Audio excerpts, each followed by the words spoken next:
जब वो अपनी जवानी को पहुंचे तो हमने उनको दानाई और इल्म अता किया और नेकूकारों को हम इसी तरह बदला दिया करते हैं। और जिस औरत के घर में वो रहते थे उसने उनको अपनी तरफ माइल करना चाहा और दरवाजे बंद करके कहने लगी, यूसुफ जल्दी आओ। उन्होंने कहा कि अल्लाह पनाह में रखे, वो यानी तुम्हारे मियां तो मेरे आका हैं, उन्होंने मुझे अच्छी तरह से रखा है, मैं ऐसा जुल्म नहीं कर सकता, बेशक जालिम लोग फलाह नहीं पाएंगे। और उस औरत ने उनका कष्ट किया और उन्होंने उसका कष्ट किया। अगर वो अपने परवरदिगार की निशानी न देखते तो जो होता सो होता।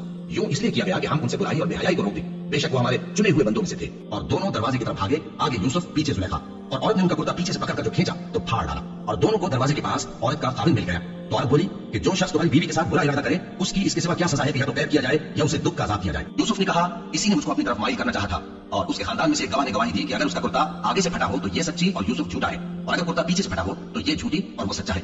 सो जब उसका कुर्ता देखा तो पीछे से फटा था। तब उसने जुलेखा से कहा कि ये तुम्हारा ही फरेब है और कुछ शक नहीं कि तुम औरतों के फरेब बड़े भारी होती हैं। यूसुफ इस बात का ख्याल न कर और जुलेखा तू अपने गुनाह की बख्शिश मांग, बेशक खता तेरी ही है। और शहर में औरतें गुफ्तगूएं करने लगी कि अजीज की बीवी अपने गुलाम को अपनी तरफ माइल करना चाहती है और उसकी मोहब्बत उसके दिल में घर कर गई है, हम देखती हैं कि वो खुली गुमराही में है। फिर जब जुलेखा ने उन औरतों की गुफ्तगू जो हकीकत में दीदार यूसुफ के लिए चाल थी सुनी तो उनके पास दावत का पैगाम भेजा और उनके लिए एक महफिल मुरत्तब की और फल तराशने के लिए हर एक को एक छुरी दी। और यूसुफ से कहा कि उनके सामने आओ।